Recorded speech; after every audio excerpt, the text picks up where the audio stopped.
له أفلم تجد له وليا مرشدا ونشهد أن لا إله إلا الله وحده لا شريك له والذي لا ضد له ولا ند له لا مثل له ولا مثيل له لا وزر له ولا كفيل له لا شبه له ولا شبيه له لا ولد له ولا والد له وهو الواحد الفرد الصمد لم يلد ولم يولد ولم يكن له كفوا أحد ونشهد أن سيدنا ونبينا وحبيبنا ونذيرنا وطبيبنا وطبيب أرواحنا وحبيبنا وحبيب ربنا محمدا عبد الله ورسوله أرسله بالحق بشيرا ونذيرا وداعيا إلى الله بإذنه وسراجا منيرا أما بعد فقد قال الله تعالى في كلامه المجيد وفي فرقانه الحميد أعوذ بالله من الشيطان الرجيم بسم الله الرحمن الرحيم التائبون العابدون الحامدون السائحون الراكعون الساجدون الآمرون بالمعروف والناهون عن المنكر والحافظون لحدود الله وبشر المؤمنين إن الله وملائكته يصلون على النبي يا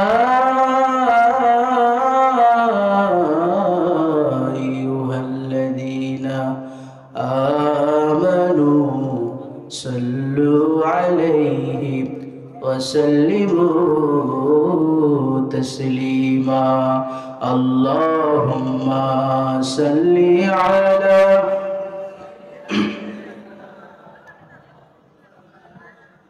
আলম ভাই মনিটরের সাউন্ড একটু বাড়ান।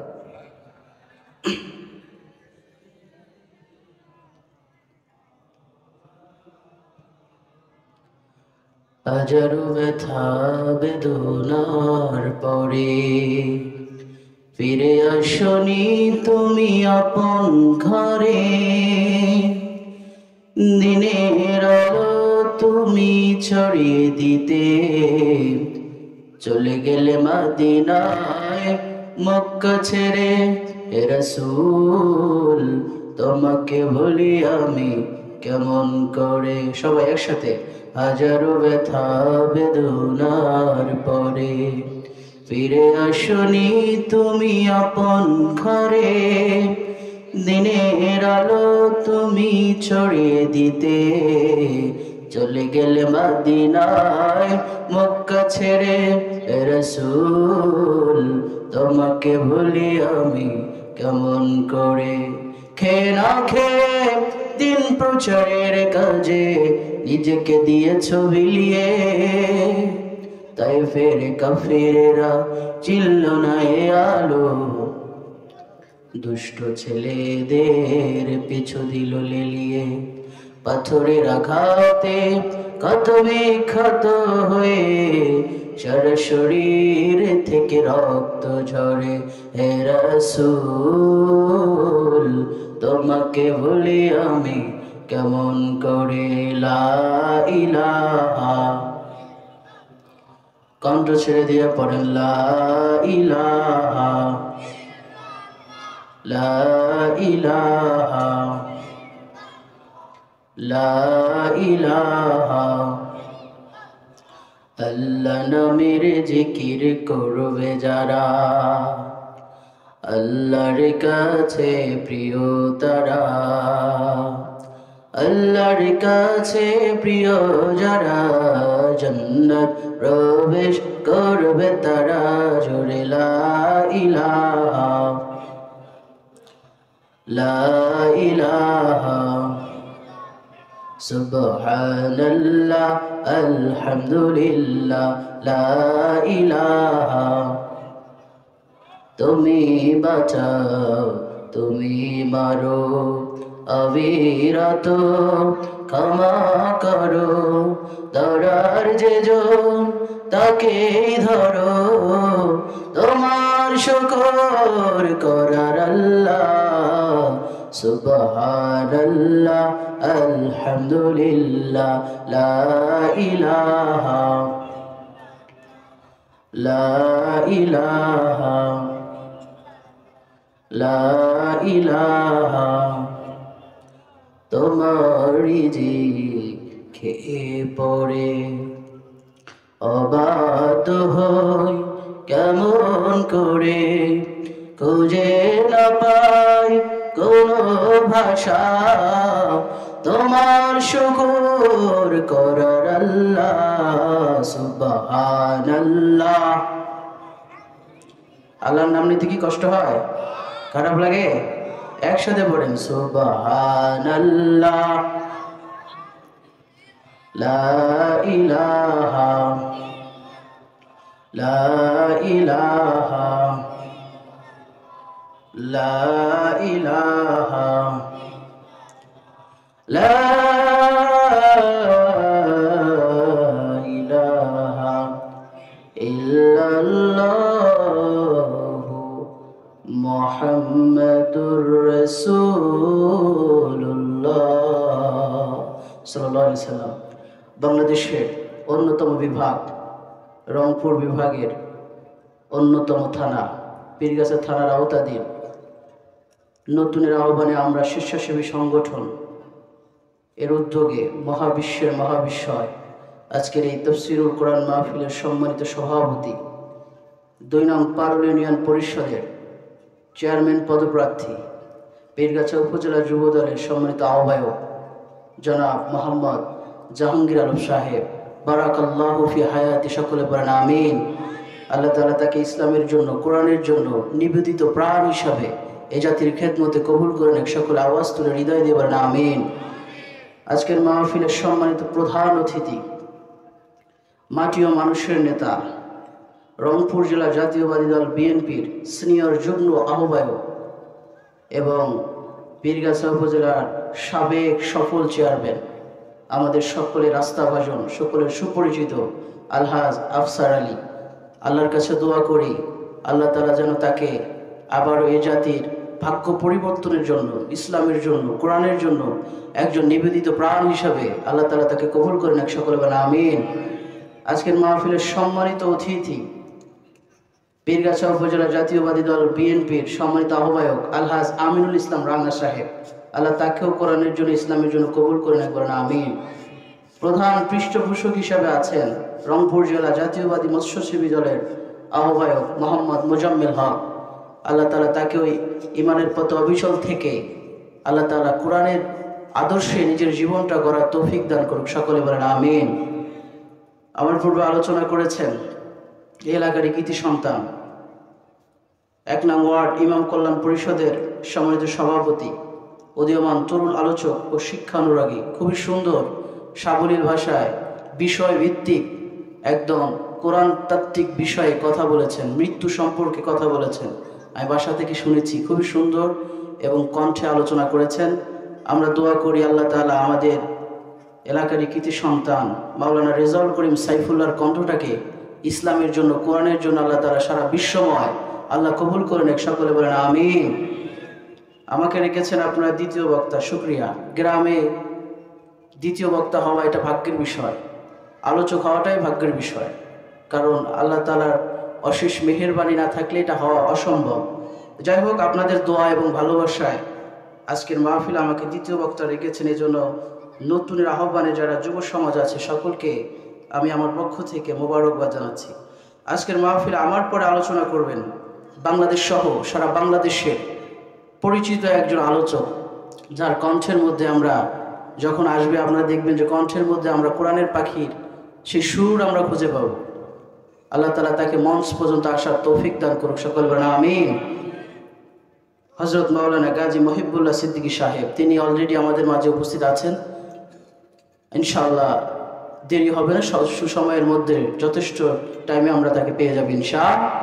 মঞ্চ অভিষ্ট আছেন ওলামায়ে হযরত, বিশেষ করে আমার মাথার তাজ, আমার শিক্ষকেরও শিক্ষক হযরত মাওলানা আফজালুল হক তুফানি সাহেব। হুজুর আমার পিছনে বসে আছেন। এটা দেখতে খুবই খারাপ লাগলেও আল্লাহ তাআলা যেহেতু আমাদেরকে কথা বলার সুযোগ করে দিয়েছেন, এই জন্য হুজুরের কাছে বেয়াদবি ক্ষমা চেয়ে আজকের মাহফিল আমি আলোচনা শুরু করতে যাচ্ছি। আল্লাহ তাআলা আমাদের সম্মানিত উস্তাদ মাওলানা আফজালুল হক তুফানি সাহেবকে নেক হায়াত দান করে, বলেন আমিন। তাকে আল্লাহ তাআলা জীবনের শেষ পর্যন্ত ইমানের পথে অবিচল থাকার তৌফিক দান করবেন আমিন। সামনেভিষ্ট তৌহিদি জনতা, পদ্মার অন্তরালে আমার মা ও বোনেরা, উপস্থিত থাকতে পারেন বাংলাদেশ সরকারের সাংবাদিক বন্ধুগণ, সকলকে আমার হৃদয়ের অন্তরস্থল থেকে আবার হৃদয় নিংড়ানো সালাম। আসসালামু আলাইকুম ওয়া রাহমাতুল্লাহি ওয়া বারাকাতুহু। আপনারা সবাই কেমন আছেন? আমাদেরকে ভালো রেখেছেন কে? আরো জোরে বলতে হবে, কে আমাদেরকে ভালো রাখেন? কে আমাদেরকে ভালো রাখতে পারেন? কে? আল্লাহ ছাড়া কেউ ভালো রাখতে পারবে? যিনি আমাদেরকে ভালো রাখেন তিনি কে? আল্লাহ আমাদেরকে ভালো রাখে। মুমিনেরা ভালোই থাকে, মুমিনেরা সবসময় সর্ব অবস্থায় মুমিনেরা ভালো থাকে, কিন্তু জালেমেরা ভালো থাকে না। কথা বলেন ঠিক কিনা? স্বৈরাচাররা ভালো থাকে না, ভালো থাকে মুমিনেরা। মুমিনেরা একজনকে ভালোবাসে, তিনি কে? আরো জোরে বলেন। মুমিনেরা ভালোবাসে আল্লাহরে, এজন্য মুমিনরা সবসময় ভালোই থাকে। আল্লাহু আকবার বলেন না? আল্লাহকে যারা বেসেছে ভালো, দুঃখ কি আর তাদের থাকতে পারে? যারা লয়েছে মুখে কোরআনের বাণী, লয়েছে মুখে কোরআনের বাণী, হতাশা কি আর তাদের থাকতে পারে? আল্লাহু আকবার। আমরা ভালোবাসি কারে? তো যদি আল্লাহরে ভালোবাসি, আল্লাহর জন্য যদি আমাদের উপরে বিপদ আপদ মুসিবত আসে, মুমিনেরা কি কখনো অসন্তুষ্টি প্রকাশ করে? কৃতজ্ঞ হয়ে যায়, মুমিনরা শুকরিয়া আদায় করে। আল্লাহ বলছেন লা ইন শাকারতুম, আমার কোনো বান্দা যদি বিপদে থাকো, মুসিবতে থাকো, অসহায় নির্যাতিত অবস্থায় থাকো, এক বেলা খেতে পারে, দুই বেলা পারে না, দুই বেলা পারলে 2 দিন পারে না, আমার ওই বান্দা যদি ওই অবস্থায় যে আমার শুকরিয়া আদায় করে, আল্লাহ বলে লাযিদান্নাকুম, আমার বান্দা কি চায়, কতটুকু চায়, যা চাইবে আমি আল্লাহ তার চেয়ে বাড়িয়ে দিব। বলেন সুবহানাল্লাহ। কিন্তু খবরদার, আল্লাহ আবার বলছেন ওয়ালা ইন কাফারতুম, কিন্তু খবরদার অশুকরিয়া করা যাবে না। আপনি বিপদে থাকেন, আল্লাহ শুকরিয়া আদায় করেন। মুসিবতে থাকেন, আল্লাহ শুকরিয়া আদায় করেন। যে অবস্থায় থাকুন না কেন, আপনি আল্লাহ শুকরিয়া আদায় করেন। আল্লাহ বলেছেন ইন্না আযাবিলা শাদীদ, যদি আল্লাহর অশুকরিয়া আদায় করা হয় তাহলে আল্লাহ বলেছেন কঠিন আযাব দিবে। যে আযাব আমরা সহ্য করতে পারবো? কথা বলেন, পারবো? আল্লাহর আযাব সহ্য করার মতো পৃথিবীর কোনো শক্তি নাই। কথা বলেন ঠিক কিনা? এই জন্য আমরা সেই রবের শুকরিয়া আদায় করছি, যিনি আমাদেরকে ভালো রেখেছেন, সুস্থ রেখেছেন, মায়া করেছেন, মহব্বত করেছেন, দয়া করেছেন, অনুগ্রহ করে আজকের মাহফিলে হাজারো মানুষ থেকে যে আল্লাহ আমাদেরকে বাছাই করে আজকের এই কোরআনের ময়দান, কত বছর পরে এখানে কোরআনের আলোচনা হচ্ছে, আমাদের ভালো লাগছে না? লাগছে? ভালো লাগতেছে? এখন কি আর অনুমতি লাগে? লাগে লাগে? এখন কি আর কোনো নেতার পিছনে ঘুরতে হবে? এখন কোনো নেতার পিছনে ঘুরতে হবে না। মাহফিল, এটা 92% মুসলমানদের দেশ। এই দেশে ফজরের নামাজ পড়ে মানুষ ঘুম থেকে জাগ্রত হয়। এই দেশের মানুষ এশার সময় ঘুমোতে যায়। এটা শাহজালালের দেশ, এটা শাহপুরানের দেশ। হাজারো আলেমের এই বাংলাদেশে মাহফিল করতে কখনো অনুমতি লাগতে পারে না। কথা বলেন ঠিক কিনা? আর যদি মাহফিল করতে অনুমতি লাগে, বুঝতে হবে এই দেশ মুসলমানদের হাতে নয়, এটা ছিল ভারতীয় আধিপত্যের হাতে। কথা বলেন ঠিক কিনা? আমার ভাইয়েরা, এই জন্য আল্লাহ শুকরিয়া আদায় করছি, যিনি আমাদেরকে দ্বিতীয় স্বাধীন বাংলাদেশে উন্মুক্ত পরিবেশে আল্লাহ আমাদেরকে কথা বলার সুযোগ করে দিচ্ছেন। এই জন্য আমরা পড়ছি আলহামদুলিল্লাহ। একটু জোরে বলেন আলহামদুলিল্লাহ। পড়ছি রব্বানা লাকাল হামদ হামদান কাসীরান তাইয়িবান মুবারাকান ফীহি ইয়া রাব্বি লাকাল হামদু কামা ইয়ানবাগি লিজালালি ওয়াজহিক ওয়া আযিমি সুলতানিক। বলেন তো ভাইরা, আমরা প্রশংসা করলাম কার? প্রশংসা হয় কার? প্রশংসা একজনের হবে, তিনি কে? প্রশংসা সবই কেবল তোমারই রব্বুল আলামিন।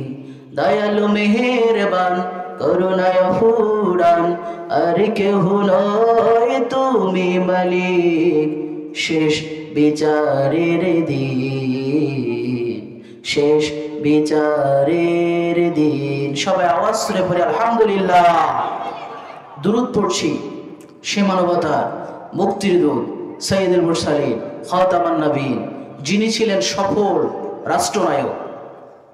যেন তেন রাষ্ট্রনায়ক ছিলেন না। আল্লাহ রাসূল সাল্লাল্লাহু আলাইহি সাল্লাম মক্কা মদিনার 10 বছরের রাষ্ট্রপতির দায়িত্ব পালন করেছেন। সুবহানাল্লাহ। একাধারে মসজিদে নববীর ইমাম, আবার মক্কা মদিনার রাষ্ট্রপতি। আল্লাহু আকবার বলেন। তো সেই নবীর প্রতি আমরা দুরূদ পড়ছি, যিনি ছিলেন সফল রাষ্ট্রনায়ক, সফল রাজনীতিবিদ, অধিকার হারা, ভাগ্য হারা, ফুটপাতে পড়ে থাকা অসহায় সকল মানুষের বন্ধু সেই নবীর প্রতি আমরা সংক্ষিপ্ত আকারে দুরূদ পড়ছি। সকলে বলছি সাল্লাল্লাহু আলাইহি সাল্লাম। আর জোরে বলেন না সাল্লাল্লাহু আলাইহি সাল্লাম। আমার ভাইয়েরা, আমরা সরাসরি কোরআন থেকে আলোচনা শুরু করব ইনশাআল্লাহ। কোরআন থেকে আলোচনা শুনতে চাই আমরা, যেহেতু আজকে তাফসীরুল কোরআন মাহফিল দিয়েছে, আজকে আমরা কোরআন থেকে আলোচনা শুনতে চাই। কোরআন থেকে আলোচনা শুনলে কেউ কি মন খারাপ করবেন? কষ্ট পাবেন? খারাপ লাগবে? আমরা কোরআন থেকে আলোচনা শুনতে চাই। তো অলরেডি মহিলা প্যান্ডেলে জায়গা হচ্ছে না, মহিলা প্যান্ডেলে জায়গা হচ্ছে না, জায়গার সংকট। 2টা মহিলা প্যান্ডেল আছে, যে 2টা থেকে জায়গা হচ্ছে না। ও, আরেকটা মহিলা প্যান্ডেল আছে, অলরেডি আরেকটা প্রজেক্টর নিয়ে যাওয়া হচ্ছে। মহিলা মা বোনেরা পাশে দেখবেন যে মসজিদের সামনে একটা আমাদের মহিলা প্যান্ডেল দেওয়া আছে, ওখানে আপনারা যে একটু কষ্ট করে বসবেন ইনশাআল্লাহ। আর যদি কোনো ফাঁকা জায়গা থাকে, আপনারা অবশ্যই চাপাচাপি করে আরেক মাকে আপনারা সুযোগ দেবেন ইনশাআল্লাহ। আমার ভাইরা, আসেন, সময় খুবই সংক্ষিপ্ত, অল্প সময়ের মাঝে প্রধান বক্তা চলে আসবে। তো আমি সময় নষ্ট না করে আজকে শুরুতেই মহাবিশ্বের মহাবিশ্বয় পবিত্র কোরআনুল কারীমের মোস্ট ইম্পর্টেন্ট একটি সূরা, কোরআনুল কারীমের, বলেন তো সূরার সংখ্যা কতটি? সবাই বলতে হবে কতটি? এই ছোট ছোট বাচ্চারা বলছে, আপনারা কি পারেন না? একসাথে বলেন কতটি? 114টি সূরা। কোরআনুল কারীমের মোস্ট ইম্পর্টেন্ট একটি সূরা, কোরআনুল কারীমের 9 নম্বর সূরা। জোরে বলেন কয় নাম্বার? 9 নাম্বার। আপনাদের খেদমতে আজকে মহাবিশ্বয় পবিত্র কোরআনুল কারীমের 9 নম্বর সূরা 100, খুবই ইম্পর্টেন্ট একটি আয়াত। আসেন, আমরা কোরআনের আলোচনা শুরু করার আগে আমরা আল্লাহর বরত্ব, আল্লাহর শ্রেষ্ঠত্ব দিয়ে আজকের মাহফিল আমরা শুরু করতে চাই ইনশাআল্লাহ। শুরুতে আমরা 3টা তাকবীর দিয়ে আজকের আলোচনা আমরা শুরু করবো ইনশাআল্লাহ। তো শুরুতে বিবাহিতরা তাকবীর দেবে। কারা দিবে? বিবাহিতরা দিবে। দেখি বিবাহিত কারা কারা আছে, একটু হাত তুলেন তো। মাশাআল্লাহ, সবাই দেখি বিবাহিত, আল্লাহ কবুল করবেন, আমিন। এবার অবিবাহিত কারা কারা আছেন, একটু হাত তুলেন। অবিবাহিতরা সিঙ্গেলরা কোথায়? ওরা কি বাজারে আড্ডা দিতেছে নাকি? আমাদের যে আজকের মাহফিল সবাই তো ইয়াং, বেশিরভাগই অবিবাহিত। তারা কোথায়? তারা আসলেই তো সিঙ্গেলদের সংখ্যা বেশি হয়ে যায়। শুরুতে বিবাহিতরা তাকবীর দিবে, তারপরে অবিবাহিতরা, সবাই শেষে সমস্যারে আমরা একসাথে তাকবীর দিব। পারবেন তো ইনশাআল্লাহ? আউদের পারবাসী শক্তি আছে? আছে আছে আছে। নাকি শক্তি ভুলে গেছেন? শক্তি ভুলে যাওয়া যাবে না। আমরা আল্লাহর নামে তাকবীর দিতে যাই, আমরা অনেক দিন ধরে আল্লাহর নামে তাকবীর দিতে পারি না। আজকের এই মঞ্চের সামনে বসে আমরা তাকবীর দিয়ে মানুষ শয়তান আর জিন শয়তান থেকে আল্লাহর কাছে পানা চাই, বলেন ইনশাআল্লাহ। আর ধরে ইনশাআল্লাহ। সবাই হাত উঠান, সবাই হাত উঠান একসাথে। নারায়ে তাকবীর। এই আওয়াজ দিয়ে হবে না, আরো জোরে। নারায়ে তাকবীর, নারায়ে তাকবীর। আল কোরআনের আলো সংসদে জালো, নারায়ে তাকবীর। আলে ওলামা যেখানে, ভোট চোর যেখানে, নারায়ে তাকবীর। আল্লাহ আমাদের সবাইকে কবুল করবেন, আমিন। আপনাদের খেদমতে মহাবিশ্বয় পবিত্র কোরআনুল কারীমের 9 নম্বর সূরা, সূরা তাওবার 112 নম্বর আয়াত তিলাওয়াত করেছি, মনে রাখবেন। বলেন, কোরআনুল কারীমের কয় নম্বর সূরা? আয়াত 112। সূরা সংখ্যা কত? 9 নম্বর সূরা। জোরে বলেন, কয় নম্বর? 9 নম্বর সূরা, 112 নম্বর আয়াত আপনাদের খেদমতে তিলাওয়াত করেছি। অত্র আয়াতে সাধারণ কোনো আয়াত নয়, এটা হলো জান্নাতীদের আয়াত। যারা জান্নাতে যেতে চায় এই অত্র আয়াতটি তাদের জন্য। আল্লাহু আকবার বলেন। আচ্ছা, জান্নাতে কারা কারা যেতে চান না একটু হাত তুলেন তো। যেতে চান না আমি বলেছি, কথা কি বোঝেন নাই? আমি তো বাংলাদেশের অনেক জেলায় আলোচনা করতে যাই, তো সেখানে হয়তো আমার ভাষা না বুঝে হাত উঠাইতেই পারে, কিন্তু আপনারা তো সবাই আমারই এলাকার ভাই, আমার এলাকার চাচা, আমার এলাকার সবাই আমার আত্মীয় স্বজন। আমার ভাষা কি বোঝা যায়? বোঝা যায় না? যায় যায়। জান্নাতে কারা কারা যেতে চান হাত তুলে দেখান। আল্লাহ সবাইকে জান্নাতে একসাথে থাকার তৌফিক দান করবেন, আমিন। আর ধরুন আমিন। জান্নাতে একা আমি যাব না তো ভাই, তোমাকেও জান্নাতি দলে নিতে চাই। জান্নাতে একা আমি যাব না তো ভাই, তোমাকেও জান্নাতি দলে নিতে চাই। সালাতে আসো যদি প্রতি আজানে, জেনে রেখো এলে তুমি ফুল বাগানে।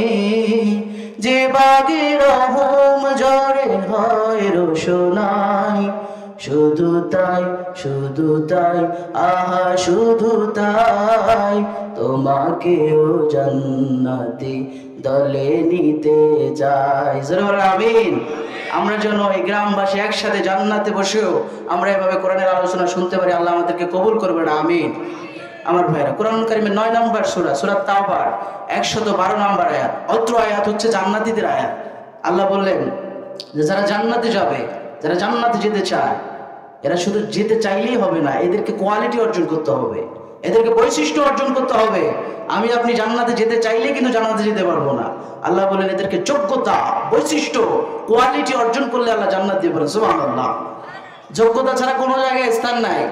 সরকারি চাকরি করতে গেলেও যোগ্যতা লাগে। তাকে অনার্স মাস্টার্স পাস করে, প্রসেস মেনটেন করে, তাকে সরকারি পরীক্ষা দেওয়ার পরে, ভাইবা দেওয়ার পরেই তাকে সরকারি চাকরি দেওয়া হয়। কথা বলেন ঠিক কিনা? যোগ্যতা ছাড়া সরকারি চাকরি দেয়? দেয় দেয়। শুধু সরকারি চাকরি না, আপনার মসজিদের যে ইমাম, আপনার মসজিদের যে খতিব, তারও যোগ্যতা আছে। কি যোগ্যতা? হয় সে হাফেজ, নয় সে মাওলানা, নয় হলে তার কণ্ঠ সুন্দর, সে তেলাওয়াত করে সুন্দর। এই জন্য কিছু না কিছু যোগ্যতার কারণে আপনি তারে মসজিদের ইমাম, মসজিদের খতিব বানিয়েছেন। বলেন তো ভাইয়ারা, যদি ইমাম সাহেবের যোগ্যতা না থাকে, তেলাওয়াত করতে না পারে, আপনারা কি তারে মসজিদে জায়গা দিবেন? বলেন দিবেন? দিবেন না। কারে দিবেন? যার যোগ্যতা আছে। প্রত্যেকটা মানুষেরই কিছু না কিছু যোগ্যতা আছে। যে কৃষিকাজ করে, এটাও তার যোগ্যতা। যে ভ্যান চালায়, এটাও তার যোগ্যতা। কিছু কাজ ছোট নয়, প্রত্যেকটা কাজই আল্লাহর কাছে বড়। কথা বলেন ঠিক কিনা? আল্লাহ কাজ পছন্দ করে, কিন্তু অলসতা পছন্দ করে না। যারা অলস, এদেরকে আল্লাহ পছন্দ করে না। কিন্তু যারা কাজ করে খায়, কাজ কখনো ছোট হয় না। ওই যে মুচি যে জুতা সিলাই, এটাও একটা কাজ। এটার মধ্যে আল্লাহ বারাকা দেয় কি দেয় না? কথা বলেন, দেয় কি দেয় না? এই জন্য যোগ্যতা ছাড়া কোথাও স্থান নেই। আল্লাহ বললেন আমার বান্দা যে জান্নাতে যাবে, জান্নাতে যেতে চায় এমনি এমনি যেতে চাইলে হবে না। আল্লাহ বললেন যে অত্র আয়াতের যে কোয়ালিটি আছে, বৈশিষ্ট্য আছে, আমার বান্দা যদি জান্নাতে যেতে চায় তাকে বৈশিষ্ট্য অর্জন করতে হবে 9টা। জোরে বলেন কয়টা? একসাথে বলেন কয়টা? 9টি বৈশিষ্ট্য, 9টি কোয়ালিটি যদি কোনো বান্দার মাঝে থাকে, কোনো বান্দা বান্দির মাঝে থাকে, আল্লাহ বললেন সেই বান্দাকে আমি আল্লাহ জান্নাত দান করে দেব। বলেন সুবহানাল্লাহ। রব্বুল আলামিন বলেন لا يستوي أصحاب النار وأصحاب الجنة أصحاب الجنة هم الفائزون। আল্লাহ বললেন জান্নাতি আর জাহান্নামী এরা কখনো সমান হতে পারে না। সমান হতে পারে? কথা বলেন পারে? জান্নাতি আর জাহান্নামী এরা সমান হতে পারে না। কেন সমান হতে পারে না? জান্নাতে যারা চলে যাবে এরা তো চূড়ান্ত সফল, এরা তো দুনিয়ার ক্ষতিগ্রস্ত জীবন থেকে আখিরাতের সফলতা বেছে নিয়েছে। রব্বুল আলামিন বলেন আসহাবুল জান্নাতি হুমুল ফাইজুন। আল্লাহ বললেন যারা জান্নাতে যায় আমি আল্লাহ এদেরকে সফল করে দিলাম। সুবহানাল্লাহ। আল্লাহ বলছেন লা ইস্তাউই আসহাবুন নার, জান্নাতি আর জাহান্নামীরা সফল হতে পারে না। যারা জান্নাতে যায় এরা সফল। আল্লাহ যখন বলবে ইয়া আইয়াতুহান নাফসুল মুতমাইন্না ইরজিই ইলা রাব্বিকি রাদিয়াতাম মারদিয়া ফাদখুলি ফি ইবাদি ওয়াদখুলি জান্নাতি। সুবহানাল্লাহ। রব্বুল আলামিন সেদিন জান্নাতীদেরকে ডেকে বলবে ইয়া আইয়াতুহান নাফসুল মুতমাইন্না, এ প্রশান্ত আত্মারা, এ আল্লাহর প্রিয় আত্মারা, এ আল্লাহর প্রিয় কাছের বান্দারা শুনে নাও, ফাদখুলি ফি ইবাদি, তোদের প্রত্যেকটা কাজে আমি আল্লাহ সন্তুষ্ট। বলেন সুবহানাল্লাহ। আর জোরে বলেন সুবহানাল্লাহ। আল্লাহ বললেন প্রত্যেকটা কাজে। আল্লাহ এখানে শুধু নামাজের কথা বলে নাই, এখানে কিন্তু শুধু রোজার কথা বলে নাই। অনেকে মনে করে শুধু নামাজ পড়লে আল্লাহ জান্নাত দেবে, রোজা রাখলে আল্লাহ জান্নাত দেবে। আল্লাহ এখানে বললেন ফাদখুলি ফি ইবাদি, তোর প্রত্যেকটা কাজে, তোর প্রত্যেকটা ইবাদতে আমি রব্বুল আলামিন সন্তুষ্ট। নামাজের পাশাপাশি, রোজার পাশাপাশি বান্দা যখন 24 ঘন্টার প্রত্যেকটা সেকেন্ড আল্লাহর দাসত্ব করবে তখনই আল্লাহ সন্তুষ্ট হয়ে যাবে। সুবহানাল্লাহ। ফজরের সময় জান্নাতি বান্দারা ঘুমিয়ে থাকে না। ফজরে যখন আজান হয়ে যায় আসসালাতু খায়রুম মিনান নাওম,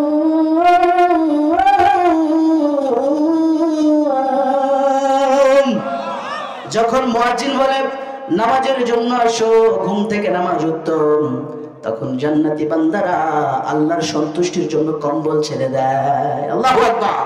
যখন আমরা 2-3টা কম্বল হলো ঠান্ডা লাগে, যখন পৃথিবীর মানুষ ঘুমিয়ে যায় জান্নাতি বান্দারা ঘুমায় না। জান্নাতি বান্দারা সাথে সাথে কম্বল সরাইয়া দেয়। কম্বল সরাইয়া দিয়ে শীতের কনকনে ঠান্ডা পানি দিয়ে অজু করে মসজিদে চলে যায়।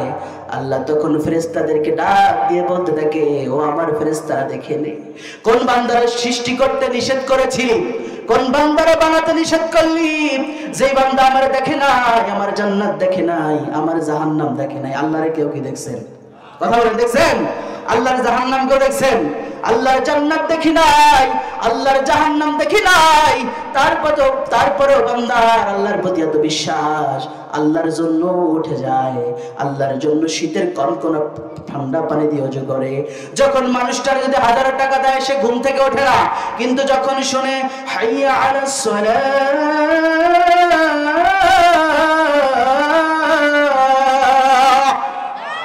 তার আজান যখন কানে আসে সে ঘুমায় থাকতে পারে না, সে আল্লাহর জন্য মসজিদে চলে যায়।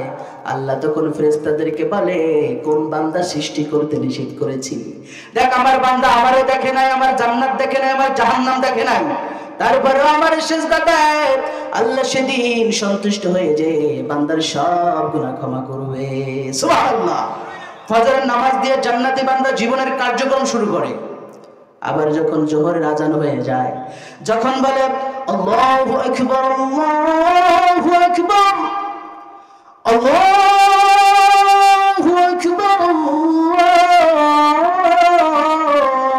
আল্লাহু আকবার আল্লাহু আকবার, জান্নাতি বান্দার কানে যখন আজান আসে, সে যখন কৃষিকাজে থাকবে, কোনো কাজে ব্যস্ত থাকবে, হাতের মাঝে যদি কৃষি পণ্য থাকে, হাতের মাঝে যদি কৃষিকাজ থাকে, অত ব্যবসায়ীর কাজে থাকে, জান্নাতি বান্দারা ব্যবসা বাণিজ্য বন্ধ করে দেবে। জান্নাতি বান্দারা কৃষি কাজটা তাৎক্ষণিক বন্ধ করে দেবে। সে নামাজে চলে যাবে, আল্লাহর সন্তুষ্টির জন্য পায়ে কাদা হাতে কাদা, তারপরে আল্লাহরে বলে নাই, পায়ের কাদা হাতের কাদা ধুয়ে ফেলে আল্লাহর সন্তুষ্টির জন্য মসজিদে চলে যায়।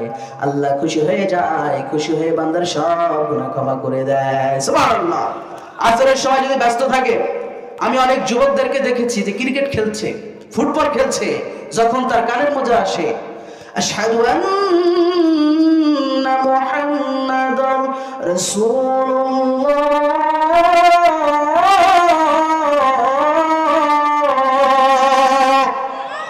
আরো জোরে আল্লাহু আকবার, যখন তার কানের মধ্যে আসে নামাজের জন্য আসো, আল্লাহ ছাড়া কোনো মাবুদ নাই, আল্লাহ ছাড়া কোনো সাক্ষ্যদাতা নাই, ওই যুবকটা হাত থেকে ব্যাটটা ফেলে দেয়, ওই যুবকটা হাত থেকে ফুটবল ফেলে দেয়। 30 মিনিটের জন্য, 20 মিনিটের জন্য, অন্তত পক্ষে 15 মিনিটের জন্য সমস্ত কাজ বাদ দিয়ে আল্লাহর জন্য আল্লাহরে সেজদা দিতে চলে যায়। সুবহানাল্লাহ। আবার যখন মাগরিবের সময় হয়, বাজারে আড্ডা দেয় না, বাজারে যে অযথা সময় কাটায় না, বাজারে যে মানুষের নামে গীবত করে না। আমাদের সমাজে তো দেখা যায় বাজার হচ্ছে গরিবের সংসদ। গরিবের কি আর যেমন কি, বাজারে যে যত আজে বাজে কথা, অমুকের মেয়ে কি করছে, অমুকের ছেলে কি করছে, অমুকের পুত্র কি করছে, অমুকের বাপ কি করছে, অমুকের মা কি করছে, এগুলো শুধু বাজারে আড্ডা, বাজারে কথাবার্তা। অথচ নিজে কি করছে, নিজের ছেলে কি করছে, নিজের মেয়ে কি করছে, নিজের আত্মীয় স্বজন কি করছে, এগুলো নিয়ে চিন্তা নাই। কথা বল ঠিক কিনা? সব সময় শুধু মানুষের পিছনে পড়ে থাকে। এলাকার মধ্যে হিংসা বিদ্বেষ আছে না নাই? কথা বলা আছে নাই? হিংসা বিদ্বেষ দিয়ে ভরপুর থাকে সমাজের মধ্যে, গ্রামের মধ্যে, বাজারে যে মানুষ আড্ডা দেয় আর অমুকের মেয়ে কি করছে, ছেলে কি করছে, এগুলো নিয়ে কথা আছে না নাই? কিন্তু জান্নাতি বান্দারা অযথা কথাবার্তা বলে না। সুবহানাল্লাহ।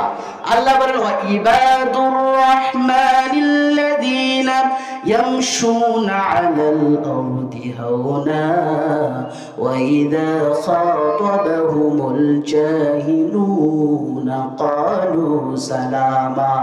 সুবহানাল্লাহ। রব্বুল আলামিন বলেন, আমার রহমানের আসল বান্দা তারা, আমার প্রিয় বান্দা তারা, যারা অযথা তর্ক করে না, অযথা মানুষের সাথে গীবত করে না, অযথা মানুষের সাথে তর্ক করে তাদের মূল্যবান সময় নষ্ট করে না। এরা মূর্খদের সাথে তর্ক করে না, এরা বলে ক্বালু সালামা, তোর সাথে তর্ক করার আমার কোনো সময় নাই, আমার তোর সাথে কথা বলার সময় নাই। ক্বালু সালামা, তোর উপরে সালাম, তোর সাথে কথা বলে আমার সময় নষ্ট করার দরকার নাই। কথা বলেন ঠিক কিনা? যে আপনার নামে গীবত করবে তারে কিছু বলবেন না, তারে ফুল দিবেন। যে আপনার বিরুদ্ধে কথা বলবে তার বিরুদ্ধে আপনার কিছু বলার দরকার নাই, তারে ফুল দিবেন। কিন্তু যদি পাড়া দিয়ে আপনার সাথে লাগতে চায়, তাহলে আল্লাহ বলছে ছাড় দেওয়া যাবে না। ঠিক কিনা? ছাড় দেওয়া যাবে। কোন পর্যন্ত? তর্ক করছে, আপনি তর্ক করবেন না, আপনি তারে ফুল দিবেন। যে ব্যক্তি আপনার নামে গীবত করে, যে ব্যক্তি আপনার নামে কথা বলে, তার প্রয়োজনে হকের বাজারে চা খাওয়াবেন। কি খাওয়াবেন? চা খাওয়াবেন।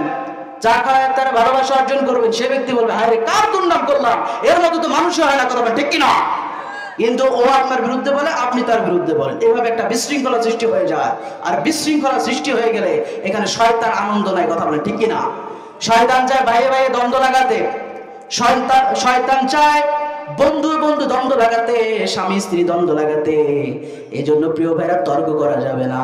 তর্কের মাঝে কোনো সফলতা নাই। সফলতা হচ্ছে ক্ষমা করে দেওয়া, ক্ষমা করা, এটা মুমিনের অন্যতম গুণ। সুবহানাল্লাহ। এই জন্য জান্নাতি বান্দারা মাগরিবের সময় অযথা সময় কাটায় না। তাদের কানের মধ্যে যখন আজান আসে, জান্নাতি বান্দারা মসজিদে চলে যায়। মসজিদে চলে যাওয়ার পরে আল্লাহরে সেজদা দেয়। আল্লাহরে সেজদা দিয়ে বলে, আল্লাহ, এত ব্যস্ততার মাঝে আপনারে ভুলি নাই, আপনারে সেজদা দিলাম, আমার জীবনের গুনাহ আপনি ক্ষমা করে দেন। আল্লাহ তখন খুশি হয়ে যে বান্দার যত গুনাহ আছে সমস্ত গুনাহ আল্লাহ ক্ষমা করবে। সুবহানাল্লাহ। সর্বশেষ জান্নাতি বান্দা যখন ঘুমের সময় হয়, এশার সময় যখন ঘুমাতে যাবে, তখন আল্লাহরে সেজদা দেয়। আল্লাহরে সর্বশেষ সেজদা দেয়। আল্লাহর সেজদা দিয়ে প্রমাণ করে দেয় আল্লাহ ওই যে ফজরের নামাজের সময় যখন মানুষগুলো ঘুমিয়ে থাকে, পশু পাখি ঘুমিয়ে আছে, যখন মানুষ আমারে দেখে না, ওই সময় আমি আল্লাহ আপনার সেজদা দিলাম।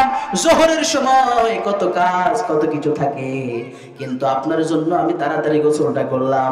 আবার আসরের সময় সেজদা দিলাম, কাজ বাজ খেলাধুলা সব সেরে সেজদা দিলাম।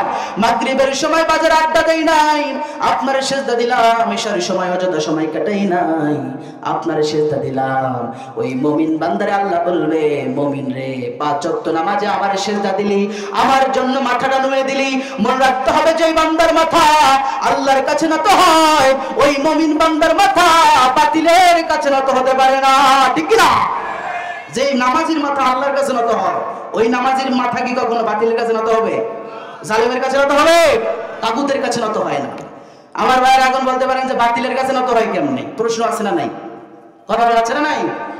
আল্লাহ বললেন, যখন আমার বান্দা আমার বিধান দিয়ে বিচার ফয়সালা না করে, আমার বান্দা যখন আমার বিধান দিয়ে সংসদ না চালিয়ে, আমার বিধান দিয়ে যখন রাষ্ট্র বঙ্গভবন, সমাজ জীবন, আন্তর্জাতিক জীবন না পরিচালনা করে, আমার বান্দা নিজের মন গড়া বিচার দিয়ে করে। বিচার ব্যবস্থায় দেখা যায় যাদের নামাজ নাই, কালাম নাই, রোজা নাই, হজ নাই, জাকাত নাই, নামাজ পড়ে না, একত্র গাঁজা খায়, 5 ওয়াক্ত, এমন বিচারক আছে না নাই? কথা বলা আছে নাই? এই বিচারকদের আমাদের বিচারের মাঝে দেখা যায়। এদের জন্য একটা সুন্দর আসন থাকে, এদের জন্য বিচার কার্য থাকে। যারা নামাজ পড়ে না, চরিত্রের কোনো ঠিক নাই, এদেরকে দিয়ে আমাদের বিচার কার্য পরিচালনা হয়। কথা বলেন ঠিক কিনা? অথচ তাদেরকে দিয়ে বিচার নয়, বিচার হবে আপনার মসজিদের ইমাম দিয়ে। কথা বলেন, বিচার হবে আপনার মসজিদের খতিব দিয়ে। আল্লাহর কসম করে বলছি, বিচার যদি আপনার মসজিদের ইমাম আর খতিব দিয়ে হয়, ওই সমাজটা পরিবর্তন হতে 1 মাসে সময় লাগবে না। কথা বলেন ঠিক কিনা? আর আপনি এমন নেতারে দিয়ে বিচার করেন যেই নেতার মুখের ভাষা ঠিক নাই, যেই নেতার নামাজ নাই, কালাম নাই, যেই নেতার হাতে রাত্রে বেলায় 10-20 হাজার টাকা ঢোকানো দেওয়ার পরে গরিবের উপরে লাথি মেরে ধনীদের কাতারে চলে যায়। আছে আছে আছে। বিচার হওয়ার কথা একদিকে হয়ে যায়, আরেকদিকে টাকা খেয়ে ওই বিচার আর সঠিক পথে থাকে না। সে গরিবের বুকের উপর লাথি মেরে ধনীদের পক্ষে বিচার দেয়। কথা ঠিক কিনা?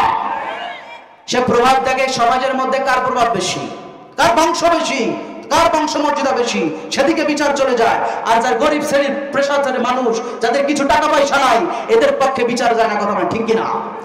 আর আপনার মসজিদের ইমাম, আপনার মসজিদের খতিব, তাদের কাজ শুধু নামাজ পড়া নয়। আপনারা মনে করবেন যে হুজুরের কাজ মানে খালি মসজিদ, হুজুরের কাজ খালি মাদ্রাসা, হুজুরের কাজ শুধু ইমামতি করবে, আজান দিবে, নামাজ পড়বে। হুজুর বিচারে কি করবে? ভাইয়েরা আমার, মনে রাখবেন, আমার রাসূল সাল্লাল্লাহু আলাইহি সাল্লাম শুধুমাত্র মসজিদের ইমাম ছিলেন না, তিনি মসজিদের যেমন ইমাম ছিলেন, আমার রাসূল সাল্লাল্লাহু আলাইহি সাল্লাম 10 বছরের রাষ্ট্রপতির দায়িত্ব পালন করেছেন। আল্লাহু আকবার। সমস্ত বিচার ব্যবস্থায় আমার নবী ছিলেন, সমস্ত আইন কানুনে আমার নবী ছিলেন। নবী আমার সব জায়গায় বিচার ব্যবস্থা পরিচালনা করেছেন। সেই নবীর আদর্শ হচ্ছে ওয়ারাজাতুল আম্বিয়া। আমার পরে কোনো নবী নাই, আমার পরে কোনো রাসূল নাই, আমার পরে আলেমরাই হচ্ছে আমার ওয়ারিস। সুবহানাল্লাহ। সেই আলেমদেরকে শুধু মসজিদমুখী করে রাখলাম, মাদ্রাসামুখী করে রাখলাম, এ দিয়ে কখনো সমাজ পরিচালনা হবে না। আলেমরা যখন মূল সেক্টরে চলে আসবে, সমাজ জীবন, রাষ্ট্রীয় জীবন, আন্তর্জাতিক জীবনে যখন আলেমরা চলে আসবে, তখনই এই সমাজ পরিবর্তন সম্ভব। কথা বলেন ঠিক কিনা? বেনামাজি, যারা নামাজ নাই, রোজা নাই, চরিত্রের ঠিক নাই, এদেরকে দিয়ে সমাজ পরিবর্তন হতে পারে? কথা বলেন পারে? কারণ তাদের মাঝে ইখলাস নাই, আল্লাহর ভয় নাই। আর আল্লাহর ভয় যদি কারো মাঝে না থাকে, সে ব্যক্তি সঠিক পথ পেতে পারে। এজন্য রব্বুল আলামিন বলেন, ইন্নামা ইয়াখশাল্লাহু মিন ইবাদিহি উলামা। আল্লাহু আকবার। আল্লাহর জমিনের উপরে, আল্লাহর আসমানের উপরে সবচাইতে বেশি আল্লাহরে ভয় করে তারা, যারা আল্লাহরে ভয় করে তারাই হচ্ছে আলেম ওলামা। সুবহানাল্লাহ। আমার ভাইরা, এই জন্য যেটা বলতে চাই, 5 ওয়াক্ত নামাজের পাশাপাশি আপনার আল্লাহর বিধানগুলো মানতে হবে। শুধু নামাজ পড়ে সেজদা দিলেন, মাথা কালি করে ফেললেন, এটার মধ্যেই আল্লাহ সফলতা নয়। সফলতা পাবেন তখন যখন আল্লাহর বিধান দিয়ে আপনি প্রত্যেকটা জীবন চালাবেন, তখনই আপনার জীবনে সফলতা আসবে। কথা বলেন ঠিক কিনা? আপনি টয়লেটে যাবেন কিভাবে, এটা নিয়ম আছে না নাই? নাই। টয়লেটে ঢুকতে কি পা, বাম পা না ডান পা? বাম পা। বের হতে ডান পা। মসজিদে ঢুকতে কি ডান পা না বাম পা? মসজিদে ঢুকতে আপনি ডান পা দিয়ে ঢুকবেন, বেরোতে বাম পা। মসজিদে ঢুকতে আল্লাহর আইন আছে, টয়লেটে ঢুকতে আল্লাহর আইন আছে, স্ত্রী সহবাসে আল্লাহর আইন আছে, প্রত্যেকটা জায়গায় আল্লাহর আইন আছে। আপনি সব জায়গায় আল্লাহর আইন কিন্তু মানেন না। আপনি শুধু নামাজে মানেন, রোজার মধ্যে মানেন, হজের মধ্যে মানেন, যাকাতের মধ্যে মানেন, কিন্তু আল্লাহর জমিনে আল্লাহর দিন কায়েম করতে হবে এই বিষয় আমাদের মাথায় কোনো চিন্তা নাই। কথা বলেন, আছে আছে আছে? আপনার উপরে নামাজ পড়া যেমন ফরজ, রব্বুল আলামিন বললেন আনাকিমুদ্দিন, দিন প্রতিষ্ঠা করা আপনার উপরেও ফরজ। সুবহানাল্লাহ। আমার ভাইরা, দিন প্রতিষ্ঠা করতে হবে, আনাকিমুদ্দিন, দিন প্রতিষ্ঠা করতে হবে। ওয়ালা তাতাফারাকু ফি, এই বিষয়ে কোনো মতনৈক্য মতভেদ করার সুযোগ নেই। আল্লাহু আকবার। আপনি যখন এখন বলতে পারেন যে হুজুর আমি তো নামাজ পড়ি, রোজা রাখি, আমার বাবা মুসলমান, দাদা মুসলমান, আমার 14 গোষ্ঠী মুসলমান, তাহলে আমার সমস্যা কি? আপনার সমস্যা হচ্ছে আপনি আল্লাহর বিধান দিয়ে নিজের জীবন পরিচালনা না করার কারণে, আল্লাহর বিধান দিয়ে রাষ্ট্র পরিচালনা না করার কারণে, আল্লাহর বিধান দিয়ে কোর্ট কাচারি পরিচালনা না করার কারণে রব্বুল আলামিন বললেন ওয়া মাল্লাম ইয়াহকুম বিমা আনজালাল্লাহু ফাউলাইকা হুমুল কাফিরুন।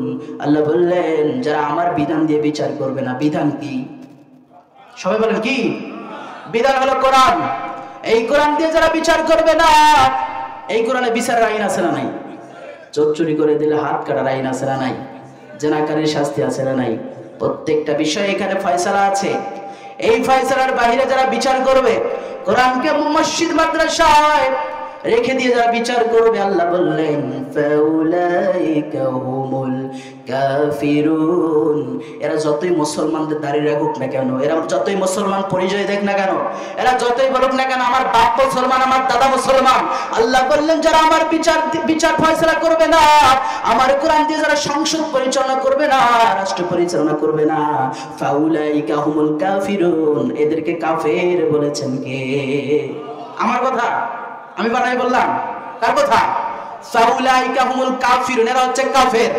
আল্লাহ শুধু একটা গালি দেন, আল্লাহ বলেন ফাউলাইকা হুমুজ জালিমুন, এরা হলো জালেম। ফাউলাইকা হুমুল ফাসিকুন, আল্লাহর বিধান দিয়ে যারা বিচার করে না, এরা হচ্ছে কাফের, জালেম, এরা হচ্ছে ফাসিক। ঠিক কি না? আল্লাহ বললেন এরা যখন মারা যাবে, ও নবী যারা আল্লাহর বিধান দিয়ে বিচার করবে না, নবী গো এরা যখন মারা যাবে খবরদার এদের জন্য দোয়া করবেন না। কার কথা? আরে জানেন কার কথা? এজন্য আল্লাহর বিধান মানতে হবে। এজন্য মুমিন বান্দা যারা সেজদা দেয়, ওই সেজদার যেমন মসজিদে যায়, ওই সেজদাটা আল্লাহ ছাড়া কারো কাছে নত হতে পারে না। ঠিক কি না? আপনার মাথা নত হবে একজনের কাছে, তিনি কে? আর জানেন তিনি কে? এজন্য আল্লাহ বললেন ফাদখুলি ফি ইবাদি, তোর প্রত্যেকটা ইবাদতে আমি সন্তুষ্ট। শুধু নামাজে সন্তুষ্ট নয়, প্রত্যেকটা ইবাদত। আমার জন্য বাড়িতে থাকতে পারলি না, আমার দিন কায়েমের আন্দোলনের জন্য নিজ সমাজে থাকতে পারলি না, নিজ বাড়িতে থাকতে পারলি না, জুলুমের শিকার হলি, মিথ্যা মামলা খাইলি, আল্লাহ সেদিন সন্তুষ্ট হয়ে যাবে। শীতের সময় বাসায় থাকতে পারলি না, এই শীতের কনকনার সন্ধ্যার সময় তোরে বাড়িতে থাকতে দেয় নাই, আল্লাহ সেদিন বলবে আমার জন্য, আমার দিন কায়েমের জন্য চেষ্টা করলি, সাধনা করলি, ওয়াদখুলি জান্নাতি, ওই দেখ জান্নাত, ওই জান্নাত আজকে আমি তোরে দান করে দিলাম। সুবহানাল্লাহ। আল্লাহ আকবার বলেন না? আল্লাহ বলবেন 13 বছর আমার জন্য জেলখানায় বন্দী থাকলি, 50 বছর কোরআনের দাওয়াত দিলি, মাঠে ময়দানে কোরআনের কথা বললি, জালেমরা সহ্য করতে পারে নাই, জালেমরা তোর মিথ্যা মামলা দিয়ে 13 বছর জেলখানায় বন্দী রাখলো। 13 বছরে জেলখানায় বন্দী রাখার পরেও তোর এই মুখের হাসি জালেমরা কাটতে পারে নাই, তোর মুখের হাসি জালেমরা কাটতে পারে নাই। আপনারা জানেন আমাদের কোরআনের পাখি আল্লামা সাঈদীর যারা জীবনী জানেন, সর্বশেষ আল্লামা সাঈদীর যখন জেলখানা থেকে বের করা হয়, আল্লামা সাঈদী সর্বশেষ একটা মুখের চমৎকার হাসি দিয়ে জাতিদেরকে বোঝাতে চাইলেন, ও জাতিরা শুনে নাও, 50 বছর কোরআনের দাওয়াত দিয়ে 13 বছর জেলখানায় থেকে আমার এই মুখের হাসি জালেমেরা কাটতে পারে নাই। চমৎকার হাসি দিয়ে বোঝাতে চাইলেন আমি জেলখানায় নয়, হাসবুনাল্লাহু নি'মাল ওয়াকিল, নি'মাল মাওলা নি'মান নাসির, আল্লাহর জন্য যারা তাদের জীবন উৎসর্গ করবে এদের জন্য জেলখানা আল্লাহ জান্নাতে পরিণত করে দেবে। কথা ঠিক কি না? প্রমাণ আছে না নাই? কথা আছে না নাই? সাইয়েদনা ইব্রাহিম আলাইহিস সালাম 40 দিন আগুনের মধ্যে ছিলেন। জোরে বলেন কয়দিন? এত আওয়াজ কম কেন আপনাদের? জোরে বলেন না, কয়দিন? 40 দিন সাইয়েদনা আবু বকর জেলখানায়, সাইয়েদনা ইব্রাহিম আগুনের মধ্যে ছিলেন। তো সেই আগুনের মধ্যে থাকা অবস্থায় সাইয়েদনা ইব্রাহিম আলাইহিস সালামের জন্য ওই আগুনটাকে জান্নাতের বাগান বানিয়ে দিয়েছেন কে? আর বলবেন কে? একদিন সাইয়েদনা ইব্রাহিমরা জিজ্ঞাসা করলো, ইব্রাহিম ওই যে নমরুদ আগুনের মধ্যে রেখেছে, ওই আগুনের মধ্যে কেমনে ছিলা, কিভাবে ছিলা? সাইয়েদনা ইব্রাহিম বললেন, আমার জীবনের সবচাইতে আনন্দকর মুহূর্ত আমি নমরুদের আগুনেই পার করেছি। সুবহানাল্লাহ। তাহলে মুমিনরা সব জায়গায় আল্লাহরে ভালোবাসে, আল্লাহরে মহব্বত করে, আল্লাহরে ভালোবাসার কারণে মুমিনদের সাথে আল্লাহ হয়ে যায়। এজন্য মুমিনরা আল্লাহর কাছে জীবন বিক্রি করে দেয়। বিক্রি করে দেওয়ার কারণে এদেরকে যিনি জান্নাত দেয় তিনি কে? ইন্নাল্লাহ আশতারা মিনাল মুমিনিনা আনফুসাহুম ওয়া আমওয়ালাহুম বিআন্না লাহুমুল জান্নাহ। সুবহানাল্লাহ। আল্লাহ বলেন, মুমিনরা আমার কাছে তাদের জীবন সম্পদ বিক্রি করে দিয়েছে। বিক্রি করে দেওয়ার কারণে এরা যখন জান্নাত পেতে চায় আমার জন্য জীবন বিলিয়ে দেয়, আমার জন্য সম্পদগুলো খরচ করে, আর আমি আল্লাহ এদেরকে খুশি হয়ে জান্নাত দান করে দেই। সুবহানাল্লাহ। ইউকাতিলুনা ফি সাবিলিল্লাহ, এরা যখন আল্লাহর পথে লড়াই করে, ফায়াকতুলুনা ইউকতালুন, নিজে মারে এবং আল্লাহর জন্য এরা শহীদ হয়ে যায়। সুবহানাল্লাহ। আল্লাহর জন্য যারা শহীদ হয়ে যায়, জান্নাতি বান্দা যখন আল্লাহর জন্য শহীদ হয়ে যায়, আল্লাহ তাদেরকে বললেন, ওয়ালা তাকুলু লিমান ইউকতালু ফি সাবিলিল্লাহ বাল আহইয়াউ ওয়ালাকিন লা তাশউরুন।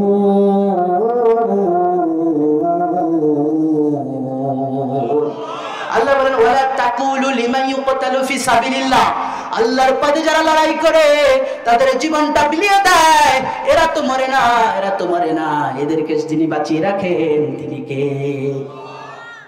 আরো জোরে বলেন, তিনি কে? আল্লাহ তাদেরকে বাঁচিয়ে রাখেন। এই জন্য শহীদরা মরে না, শহীদরা আল্লাহর পথে জীবন দেয়, এদেরকে যিনি বাঁচিয়ে রাখেন তিনি কে? এখনো আল্লামা সাঈদীর আলোচনা না শুনলে আমাদের ঘুম আসে না, কথা বলেন ঠিক কিনা? এখনো অনেক কৃষকের মোবাইলে আল্লামা সাঈদীর আলোচনা শোনা যায়, এখনো ভ্যান চালকের ফোনে, এখনো অটো রিকশাওয়ালার ফোনে, যারা কোরআন হাদিসের কিছু বোঝে না, এদের আল্লামা সাঈদীর আলোচনা না শুনলে এদের ঘুম আসে না, কথা বলেন ঠিক কিনা? এর মানে বোঝা যায় যারা আল্লাহর পথে জীবন দেয় এদেরকে আল্লাহ বাঁচিয়ে রাখে, আল্লাহ বাঁচিয়ে রাখে, সম্মান দেয়, সেলুট দেয়।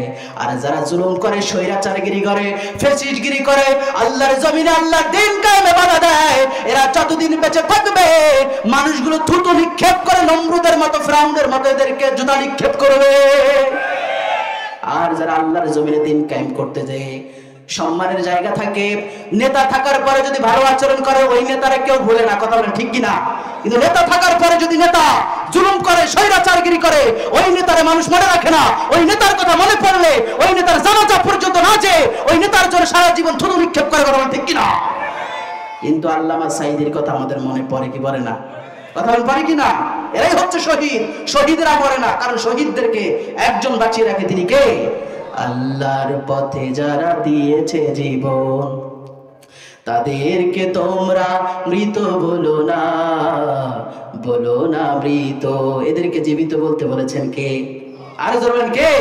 আমার ভাইরা, এই যে কিছুদিন আগে মালয়েশিয়া সফর শেষে আমাদের এক ভাই বাংলাদেশে আসার পরে তিনি বললেন, ভাই মালয়েশিয়া গেলাম, আমাদের ফোনের মধ্যে তো এক একজনের এক এক রিংটোন, কিন্তু মালয়েশিয়া যাওয়ার পরে দেখলাম প্রবাসী ভাইদের যারা বাংলা ভাষাভাষী মানুষ এদের ফোনের মধ্যে শুধু আল্লামা সাঈদীর আলোচনা, শুধু আল্লামা সাঈদীর সেই একটি গান, যে গানটি আমরা সবসময় শুনেছি, সেই গানটি তাদের প্রত্যেকজনের ফোনে পাওয়া যায়। বলেন সুবহানাল্লাহ।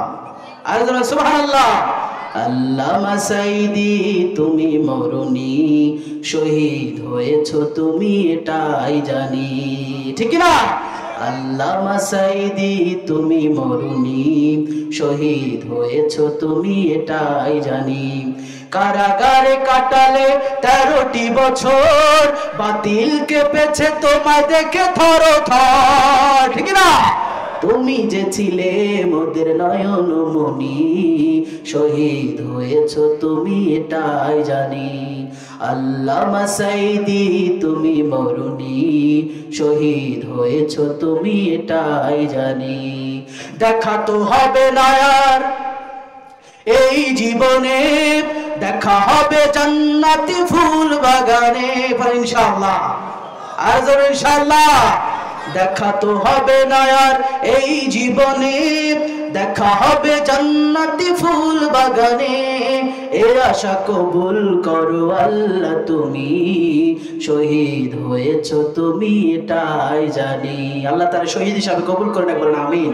আর জোরে আমিন। তো আল্লাহ সেদিন বলবে তোর ইবাদতে সন্তুষ্ট, আমার জন্য দিন কায়েমের আন্দোলনের জন্য শহীদ হয়ে গেলি, রক্ত ঝরালি, দামদান হারালি, আজকে তোর জন্য জান্নাত, ওই জান্নাতে প্রবেশ কর। সুবহানাল্লাহ। এই মুহূর্তের মতো আনন্দকর মুহূর্ত আর কিছু থাকতে পারে? কথা বলে থাকতে পারে? এই জান্নাতে তো আমরা চাই, কথা বলে ঠিক কিনা? এই জান্নাতে যেতে হলে আলামত লাগবে কয়টা? একজন মনে রাখছে কয়টা? 9টা। একটু জিকির করেন, লা ইলাহা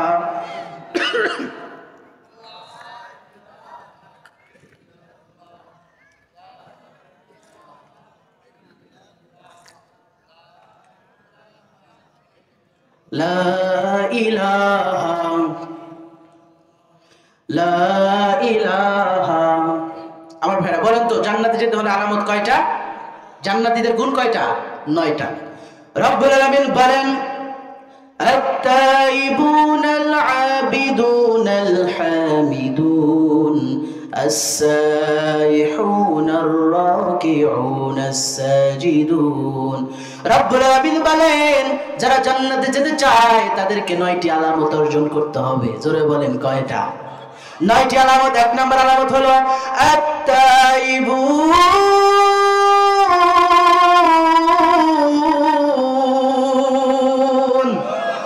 আল্লাহ বললেন জান্নাতে যারা যেতে চায় তাদের 1 নম্বর কোয়ালিটি, 1 নম্বর যোগ্যতা, 1 নম্বর বৈশিষ্ট্য হচ্ছে জান্নাতীরা তাদের জীবনে যদি ভুল করে ফেলে, অন্যায় করে ফেলে, পাপ করে ফেলে, জুলুম করে ফেলে, নফসের ধোঁকায় পড়ে, এরা যদি জিনা করে ফেলে, ফাহিশা কাজ করে ফেলে, আল্লাহ বললেন জান্নাতীরা পাপ করার পর অনুতপ্ত হয়ে যায়, এরা লজ্জিত হয়ে যায়, এরা ভাবতে শুরু করে আল্লাহ আমি ভুল করে ফেলেছি, আমি অন্যায় করে ফেলেছি, আমি তো জুলুম করে ফেলেছি, আমারে ক্ষমা করে দেন।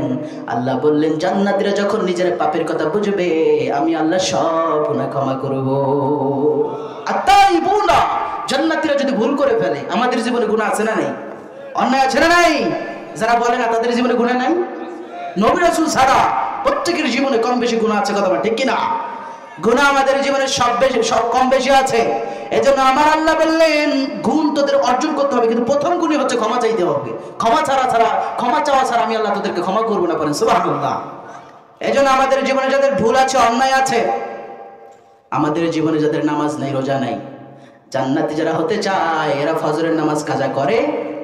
জান্নাতীরা ফজরের নামাজ পড়ে, অপরদিকে জাহান্নামীরা টেরে পায় না। কেমন করে ঘুমাও তুমি ও মানুষ, কেমন করে ঘুমাও তুমি ফজর করে কাজা,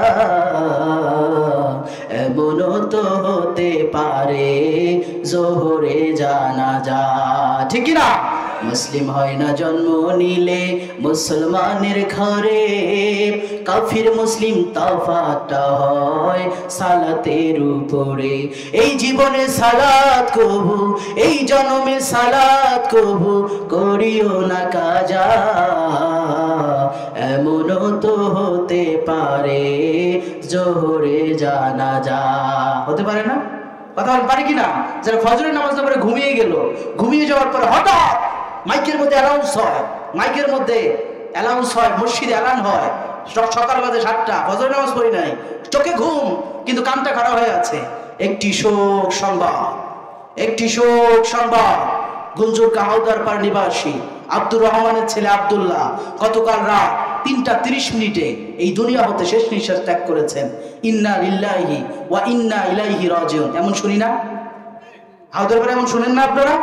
কত শুনি আমরা, সাথে সাথে আপসেট হয়ে যায়, সাথে সাথে আমরা ভাবতে শুনি কালকেই না আমরা চা খাইলাম, হাউদার পারে চা খাইলাম, কালকেই না লোকটা দেখলাম হেঁটে যেতে, কালকেই না দেখলাম সে বাইকে করে যায়, সাথে সাথে আপসেট হয়ে যায়। আমার সাথে ঘুরতো, আমার সাথে খেত, একসাথে ঘুরতাম, একসাথে থাকতাম, ওই ছেলেটা আমাদের মাঝ থেকে চলে গিয়েছে, কথা ঠিক কিনা? যুবকদের জন্য সবচাইতে বড় শিক্ষা হলো আমাদের জুয়েল, ঠিক কিনা? কথা ঠিক কিনা? আজকের এই মাহফিল থেকে তাকে আমরা স্মরণ করছি, আল্লাহর কাছে দোয়া করছি, আল্লাহ আমাদের এই একান্ত প্রিয় ভাই জাকির হোসেন জুয়েলকে তুমি জান্নাতের মেহমান করে নাও, বলেন আমিন। আর বলেন আমিন। যুবকদের জন্য এর চাইতে বড় শিক্ষা আর কি হতে পারে? আজকে যদি এই মাহফিল, আপনারা যারা জুয়েলকে চেনেন তারা একটাবার ভাববেন, এই মাহফিল যে হয়েছে, আজকে যদি জুয়েল বেঁচে থাকতো, আমি বিশ্বাস করি সবচাইতে ত্যাগী যে কাজটা সে জুয়েলই করতে, কথা বলেন ঠিক কিনা? বাসুবা থেকে শুরু করে, মাইক লাগা থেকে শুরু করে, কালেকশন থেকে শুরু করে সমস্ত কিছুর অ্যারেঞ্জমেন্টে জুয়েল সবার আগে থাকতো, থাকতো না? সব জায়গায় আমরা জুয়েলকে খুঁজে পেতাম। দাওয়াতের বাসায় জুয়েল 1 নাম্বার, খেলার মাঠে জুয়েল 1 নাম্বার, জুয়েলকে ভাড়া করে নিয়ে যেত সব জায়গায়। জুয়েলের 6 এখন আমাদের মনে পড়ে, কথা বলেন ঠিক কিনা? এই সেই মাঠ, আপনারা একটাবার ভাবেন, এই সেই মাঠ, এই মাঠে জুয়েল 6 মারতো। এমনও আমি দেখেছি যে সে 6 বলে 6টা 6 মেরেছে, আমি নিজ চোখে এই মাঠে দেখেছি। এত সুন্দর খেলোয়াড়, ফুটবলে 1 নাম্বার, ক্রিকেটও 1 নাম্বার, হাডুডুতে 1 নাম্বার, ডান্সের মধ্যেও 1 নাম্বার, সব দিক দিয়ে যে ছেলেটা এক্সপিরিয়েন্সফুল, শক্তি, সামর্থ্য, রাজনীতি, ব্যক্তিত্ব দিয়ে যে ছেলেটা 1 নাম্বার, সেই ছেলেটা কি আজকে আমাদের মাঝে আছে? কথা বলে আছে? এজন্য এর চাইতে বড় শিক্ষার কিছুই নাই। যুবকদেরকে বলতে চাই, ও যুবকরা শুনে নাও, জুয়েলের জীবন এটা আমাদের জন্য সবচাইতে বড় শিক্ষা। আল্লাহ জানিয়ে দিচ্ছে, ক্ষমতা দাপট, টাকা পয়সার দাপট, যৌবনের দাপট, এগুলো চিরস্থায়ী নয়, একদিন আমাদের সবাইকে চলে যেতে হবে। যেতে হবে না? আইনামা তাকুনু ইউদরিকুমুল মাউত। আল্লাহ বললেন, মৃত্যু যখন চলে আসবে তখন কিন্তু যুবক বুঝবে না, তখন কিন্তু বৃদ্ধ বুঝবে না, তখন কিন্তু বাবা বুঝবে না, ছেলে বুঝবে না, নানা বুঝবে না, নাতি বুঝবে না। মৃত্যু যখন চলে আসবে, ওয়ালাউ কুনতুম ফি বুরুজিম মুশাইয়াদা, মৃত্যু আসলে কোথায় লুকাবা? পাহাড়ের নিচে লুকাবা, যেখানে লুকাবা মৃত্যু আসলে মৃত্যু তোমারে ছাড়ে দেবে না, মৃত্যু তোমারে অবশ্যই ছিনিয়ে নিয়ে যাবে, ঠিক কি না? একদিন তোমারি নাম মসজিদে হবে এলান, তৈরি থেকো তৈরি রেখো কবরের মাল সামান, একদিন তোমারি নাম মসজিদে হবে এলান, একদিন তোমাকে পরিয়ে কাফন, সঙ্গী স্বজন করবে দাফন, হঠাৎ চলে যাবে আদরের ধন, প্রিয় মা বাবার ভাসিয়ে নয়ন, তৈরি থেকো তৈরি রেখো সুন্নতি জীবন আমল, একদিন তোমারি নাম মসজিদ। নারায়ে তাকবীর, নারায়ে তাকবীর। সভাপতির আগমন, এটা আওয়াজ দিয়ে বলেন। মৃত্যু যখন চলে আসবে তখন কিন্তু বয়স বোঝে না, মৃত্যু যখন চলে আসবে ক্ষমতা বোঝে না, মৃত্যু যখন চলে আসবে দাপট বোঝে না। মৃত্যু আসলে মৃত্যু কারো ছাড় দেয় না, ইন্না রাব্বিকা লাশাদীদ। মৃত্যু যখন ধরবে তখন কারো ছাড় থাকবে না, কথা বলেন ঠিক কিনা? মৃত্যু যখন চলে আসবে তখন আমাদেরকে নিয়ে যাবে, আমাদের কোনো ছাড় নাই। মৃত্যু চলে আসলে বাবা বুঝবে না, দাদা বুঝবে না, সবাইকে একদিন চলে যেতে হবে। আমরা অনেক সময় দেখি দাদা বেঁচে আছে, নানা বেঁচে আছে, কিন্তু নাতিটা চলে যায়। বাবা বেঁচে আছে, মা বেঁচে আছে, কিন্তু ছেলেটা চলে যায়, একমাত্র সন্তান দুনিয়া থেকে চলে যায়। প্রমাণ নাই? প্রমাণ নাই? শুধু মেডিকেলের মধ্যে রোগীরা মারা যায়, অনেক সময় ডাক্তাররাও মারা যায়। এই মঞ্চের সামনের শ্রোতারা শুধু মারা যায় না, অনেক সময় বক্তারাও মারা যায়। মৃত্যু কাউরে ছাড় দেয় না। পৃথিবীর চিরন্তন সত্য হচ্ছে মৃত্যু।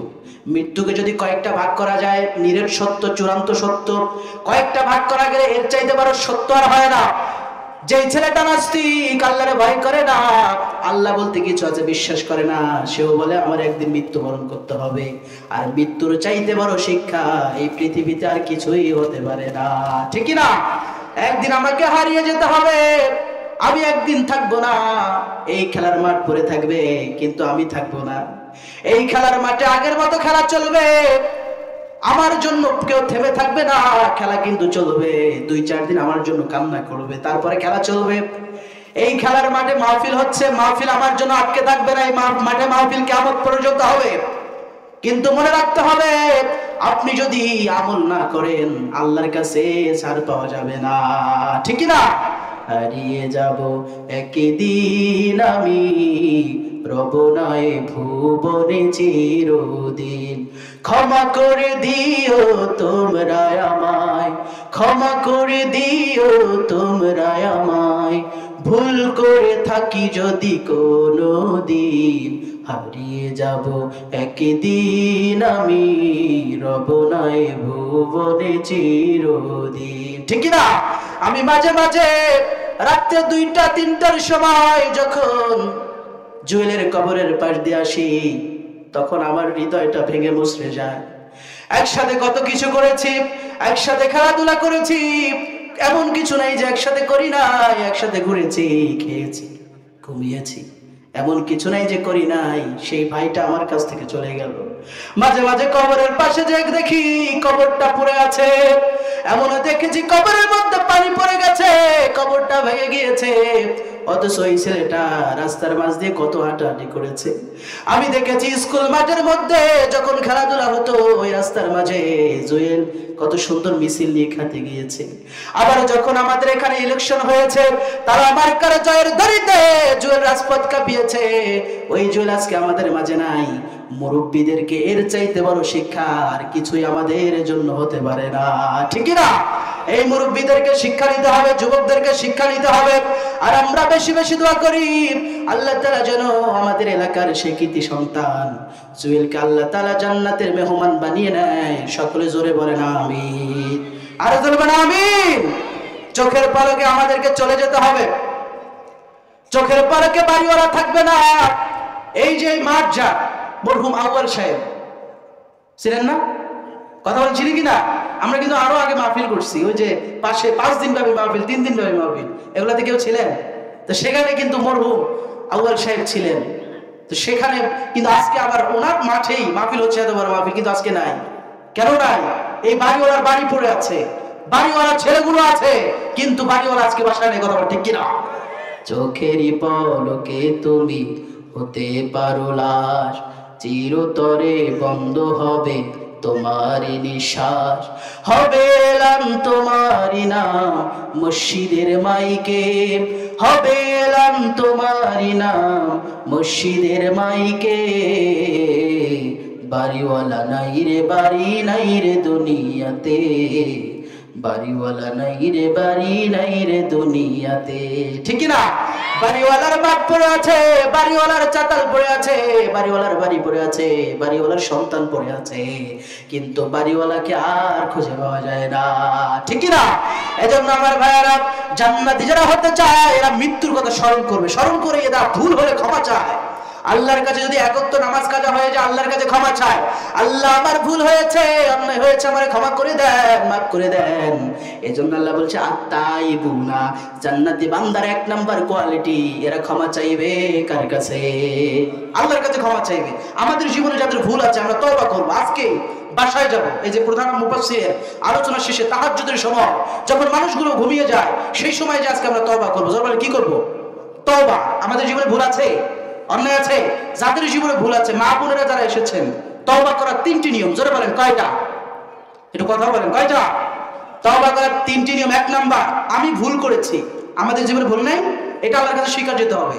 আল্লাহ আমি ভুল করেছি, অন্যায় করেছি, পাপ করেছি, আমার মতো গুনাহগার এই পৃথিবীতে আর কেউ নাই। আমি জিনা করেছি, আমি ব্যভিচার করেছি, আমি জুলুম করেছি। আল্লাহরে বলবেন, দুনিয়ার কোনো মানুষে বলবেন না। নিজের ভুলের কথা আল্লাহরে বলবেন, মানুষে বলবেন না। আপনার বন্ধু যে আপনার কলিজার টুকরা, ভালোবাসার মানুষ, প্রিয়জন, আস্থাভাজন, তারে যদি যে আপনি নিজের ভুলের কথা বলেন, বন্ধু আমি একটা জিনা করে ফেলেছি, আমি একটা পাপ করে ফেলেছি, অন্যায় করে ফেলেছি, আপনার বন্ধু আরামে এসে সবগুলো শুনবে। প্রয়োজনে আপনার চা খাওয়া হবে, চা খাওয়ার পরে আপনার কথাগুলো শুনে যখন বিপদ হবে, মুসিবত হবে, 2-3 মাস পরে ওই বন্ধু আপনার বাস দিবে, কথা বলেন ঠিক কিনা? দিবে না? দিবে না? দিবে না? এমন বন্ধু আছে? ওই বন্ধু আপনারা বাস দিবে। এমনকি নিজের ভুলের কথা, নিজের অন্যায়ের কথা নিজের স্ত্রীরও বলবেন না। নিজের স্ত্রীরও যদি নিজের ভুলের কথা বলেন, ওই স্ত্রী সব কথা আপনার শুনবে, শুনে গোমার ছাপের মতো ফুলে আপনার এক সময় সে খোটা দিয়ে কথা বলবে, কথা বলেন ঠিক কিনা? এই জন্য বিষ্ণু বলেন স্বামী স্ত্রীকে নিজের ভুলের কথা বলবে না, কারণ মানুষের জীবনে ভুল থাকে, অন্যায় থাকে, ভুল থেকে শিক্ষা নিতে হবে। ভুলগুলো মানুষের সামনে বলা যাবে না। আমার জীবনে হাজার ভুল থাকতে পারে, এটা মানুষকে বলা যাবে না। এই ভুলগুলো আল্লাহরে বলবেন। আল্লাহ বললেন উদউনি আস্তাজিব লাকুম, আমি প্রত্যেকদিন প্রথম আসমানে আসি।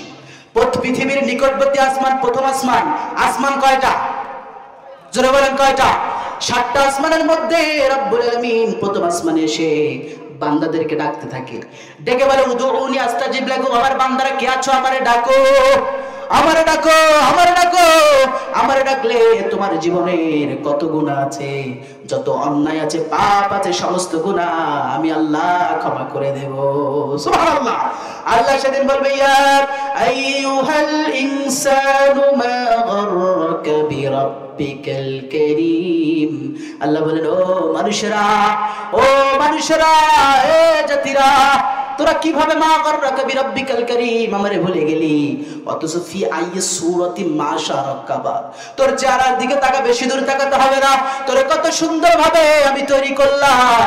আলাম নাজাল্লাহু আইনাইন, কত সুন্দর দুটো চক্ষু দিলাম।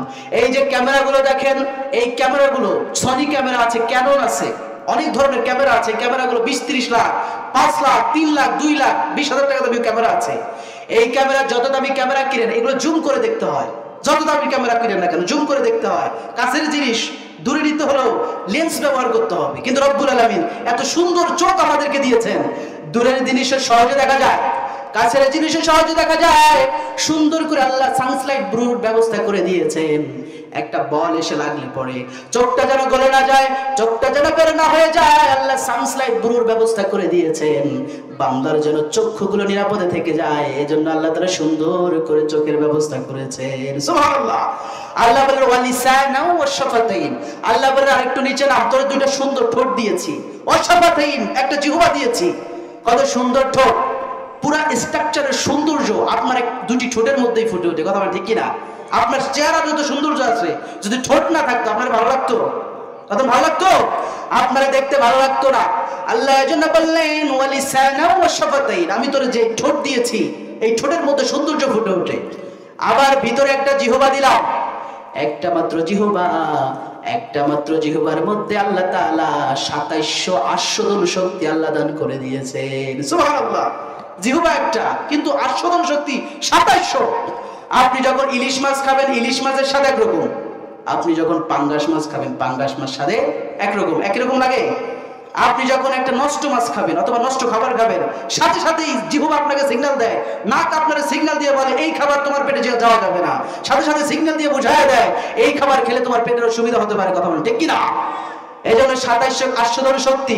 ইলিশ মাছের স্বাদ একরকম, মিষ্টির স্বাদ একরকম, তেঁতুলের স্বাদ একরকম, এক এক মাছের খাবার এক এক স্বাদ, এক এক গোস্তের এক এক স্বাদ। রব্বুল আলামিন বলেন এত সুন্দর একটা জিহ্বা দিলাম, এত সুন্দর খাবার দিলাম, তোর কিডনি লাগে একটা, আমি রব্বুল আলামিন তোরে 2টা কিডনির ব্যবস্থা করে দিলাম। সুবহানাল্লাহ। কিডনি লাগে একটা। কিডনি কি? কিডনি হচ্ছে আপনার প্রস্রাবকে সেকে বের করে দেয়। এই কিডনি যদি আপনার ইনঅ্যাক্টিভ হয়ে যায়, আপনার এই কিডনিটা যদি ড্যামেজ হয়ে যায়, তাহলে আপনার শরীরের মধ্যে পানি ফুলে আপনি মৃত্যুর দিকে চলে যাবেন। এই জন্য রব্বুল আলামিন বলে তোর কিডনি লাগবে একটা, একটা কিডনি হলে তুই বাঁচতে পারবি। কিন্তু আমি রব্বুল আলামিন তোর 2টা কিডনি দিলাম, এই জন্যই দিলাম একটা কিডনি ড্যামেজ হলে যেন বান্দা আরেকটা নিয়ে চালায় নিতে পারে। এজন্য আমি আল্লাহ তোরে 2টা কিডনির ব্যবস্থা করে দিলাম। সুবহানাল্লাহ। হাতের চামড়া যদি মুখে দিতেন তাহলে মুখটা দেখতে ভালো লাগতো না, মুখের মধ্যে ফসকা পড়তো। মুখের চামড়া যদি হাতে দিতেন, হাত দিয়ে কিছু ধরতে পারতাম না। আল্লাহ এজন্য বললেন ফি আইয়ি সূরাতি মা শারাকাবা, আমি তোরে এত সুন্দর করে তৈরি করলাম, আমারে কেমনে ভুলে যাও, আমারে কেমনে ভুলে যাও, আমারে ভুলে যেও না, আমারে কাছে ক্ষমা চাও। যত ভুল হয়েছে, অন্যায় হয়েছে, পাপ হয়েছে, যৌবন বয়স পাপে শেষ, বৃদ্ধ বয়স এসেছিস, এখন যদি বুঝতে পারিস আমি ভুল করেছি, অন্যায় করেছিস, আল্লাহ বললেন ওই সময় যদি আমার বান্দা বুঝতে পারে সে ভুল করেছে, অন্যায় করেছে, আত্মাই গুনাহ, ভুল বুঝার সাথে সাথে ভুল যখন স্বীকার যাবে, আমি আল্লাহর জীবনের গুনাহ মাফ করে দেব। সুবহানাল্লাহ। তাহলে তওবার 1 নাম্বার নিয়ম হচ্ছে আমরা ভুল স্বীকার যাব কার কাছে? নাকি মানুষের কাছে, বন্ধুর কাছে, স্ত্রীর কাছে, কার কাছে? আল্লাহর কাছে স্বীকার যাব। তাহলে তওবার 1 নাম্বার নিয়ম ভুল স্বীকার যাব আল্লাহর কাছে। 2 নাম্বার নিয়ম হচ্ছে এই ভুল আর কখনোই করব না, এই ওয়াদা দিতে হবে কার কাছে? আল্লাহরে বলবেন আল্লাহ আমি জিনা করেছি, পাপ করেছি, অন্যায় করেছি, জুলুম করেছি, আল্লাহ আমি এই ভুল আর কখনোই করব না। আল্লাহ এই ভুল আমি কখনোই করব না, আমাকে মাফ করে দেন, আমারে ক্ষমা করে দেন। আল্লাহ যখন বলবেন আল্লাহ আমি জিনা করেছি, এই জিনা আর করব না, মিথ্যা বলেছি আর জিনা করব না, জুয়া খেলেছি, গাঁজা খেয়েছি, ফেনজিডিল খেয়েছি, এটা আর খাবো না, আপনার জন্য ছেড়ে দিলাম। আল্লাহ তখন খুশি হয়ে যায়, খুশি হয়ে যে বান্দার জীবনের সব গুনাহ আল্লাহ ক্ষমা করে দেয়। সুবহানাল্লাহ। তওবার 3 নাম্বার নিয়ম, যাদের সাথে চলে আপনার গুনাহ হয়, কাদের সাথে চললে আপনার গুনাহ হয়, কোন ছেলের সাথে চললে আপনি হারাম দিকে আসক্ত হয়ে যান, কোন ছেলেটার সাথে চলে আপনার ছেলে সিগারেট খায়, কোন ছেলেটার সাথে চলে আপনার ছেলে ফেনজিডিল খায়, গাঁজা খায়, ওই ছেলের সাথে আপনার সন্তানকে দেওয়া যাবে না, কথা ঠিক কিনা? কিন্তু যদি আমরা এটা করতে পারি, আল্লাহ রাব্বুল আলামিন বললেন বান্দা যখন এটা করতে পারবে নিজের ভুল স্বীকার যাবে। যাদের সাথে চললে আল্লাহু আকবার স্লোগান দেয়া যায় না, যেই দলের সাথে চললে আল্লাহু আকবার স্লোগান দিতে পারেন না, আল্লাহ বলেন ওই দল ত্যাগ কর, ওই দল বয়কট করে আমার কাছে ক্ষমা চা, আমার কাছে ক্ষমা চাইলে, আমার দিন প্রতিষ্ঠার আন্দোলন করলে আমি তোর সব গুনাহ ক্ষমা করব। সুবহানাল্লাহ। তাহলে তওবার নিয়ম কয়টা? জোরে বলেন কয়টা? 1 নাম্বার ভুল স্বীকার যাবো কার কাছে, এই ভুল কখনোই করবো না, এই ওয়াদা দিব কার কাছে। 3 নাম্বার যাদের সাথে চলে আমার ভুল হয়ে যায়, অন্যায় হয়ে যায়, এদেরকে বয়কট করা দরকার আছে না নাই? রব্বুল আলামিন বললেন আমার বান্দা যখন এভাবে আমার কাছে ক্ষমা চাইবে, আমি আল্লাহ বললাম কুল ইয়া ইবাদিয়াল্লাযীনা আসরাফু আলা আনফুসিহিম লা তাকনাতু মির রাহমাতিল্লাহ। সুবহানাল্লাহ। রব্বুল আলামিন বলেন কুল, হে নবী আপনি জানায়া দেন, ও নবী আপনি জানায়া দেন, কি জানায়া দেন? আপনার বান্দাদের মাঝে ইয়া ইবাদিয়াল্লাযিনা আসরাফু, আপনার বান্দাদের মাঝে যারা নফসের সাথে জুলুম করেছে, অন্যায় করেছে, পাপ করেছে, ও নবী তাদেরকে জানায়া দেন লা তাকনাতু মির রাহমাতিল্লাহ। আল্লাহু আকবার। আল্লাহর রাসূল সাল্লাল্লাহু আলাইহি ওয়াসাল্লাম বলেন আল্লাহু আকবার। নবীর কাছে এসে সাহাবায়ে কেরাম প্রশ্ন করতে, নবী গো আপনার সাথে যখন থাকি আমাদের জীবনে গুনাহ হয় না, নবী আপনার সাথে থাকলে আমার জীবনে অন্যায় হয় না, পাপ কাজ হয় না। কিন্তু নবী গো যখন আপনার থেকে আড়াল হয়ে যায়, যখন স্ত্রীদের কাছে যায়, যখন বন্ধু বান্ধবের কাছে চলে যায়, ও নবী আমাদের জীবনে গুনাহ হয়ে যায়, আল্লাহ কি আমাদেরকে ক্ষমা করবে? আল্লাহর সাথে সাথে কোরআনের আয়াত নাযিল করে দিয়ে বললেন লা তাকনাতু মির রাহমাতিল্লাহ। আল্লাহ বললেন নবী এদেরকে বলবেন এদের যদি গুনাহ হয়ে যায় আমি আমার রহমত দিয়ে এদেরকে ক্ষমা করে দেব। সুবহানাল্লাহ। নারে তাকবীর।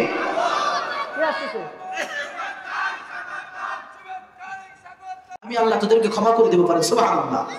আরে বলুন সুবহানাল্লাহ।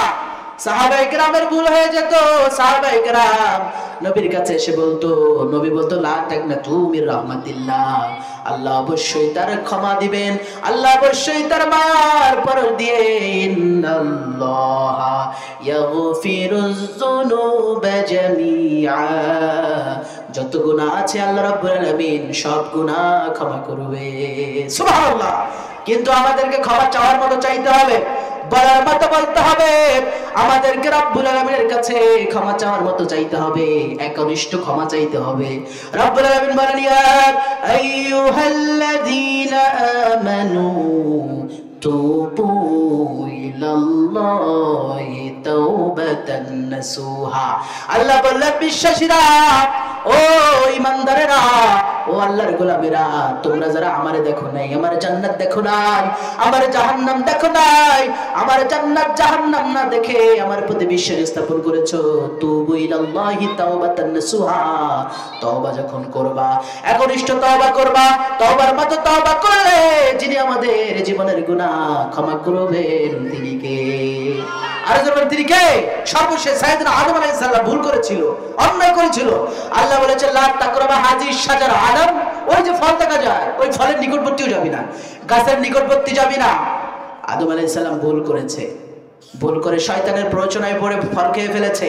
ফল খাওয়ার পরে রব্বুল আলামিন এসে বললেন আদম তোরে না আমি নিষেধ করেছিলাম, তারপরও কেন ফল খাইলা, কেন ফল খাইলা?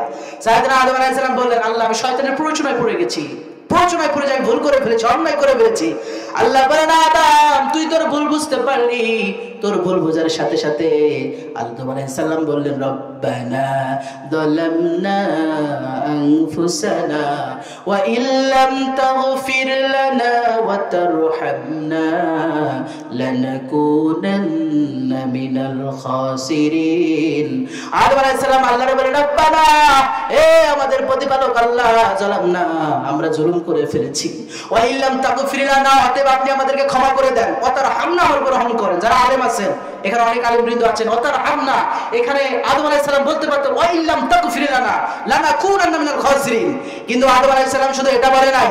আদম আলাইহিস সালাম বললেন আল্লাহ আপনি আদমরে যেমন ক্ষমা করবেন, হাওয়ারে যেমন ক্ষমা করবেন, আগে যেমন ভালোবেসেছেন, ওয়া তারহামনা, আগের মতো আবারও আমি এবং হাওয়ারে ভালোবাসতে হবে। সুবহানাল্লাহ। আমি তো ভুল করেছি, এই কারণে আমার প্রতি যদি অভিমান থাকে, এই অভিমান থাকা যাবে না। আমি আদমের প্রতি আগে যেমন ভালোবাসা ছিল, ওয়া তারহামনা, ওই আগের মতো ভালোবাসা দিয়ে আমার বরণ করতে হবে। সুবহানাল্লাহ। আর যদি এটা না করেন লানাকুনান্না মিনাল খাসিরিন, তাহলে আমি ক্ষতিগ্রস্ত হয়ে যাব, আমি তো জাহান্নামী হয়ে যাব। আর যখন ক্ষতিগ্রস্ত হয়ে যাব, আল্লাহ আমি ছাড়া আপনার বান্দার অভাব নাই, কিন্তু আপনি ছাড়া তো আমার কেউ নাই। আল্লাহ ছাড়া কেউ আছে? কথা বলা আছে? আল্লাহ, ও গো আল্লাহ,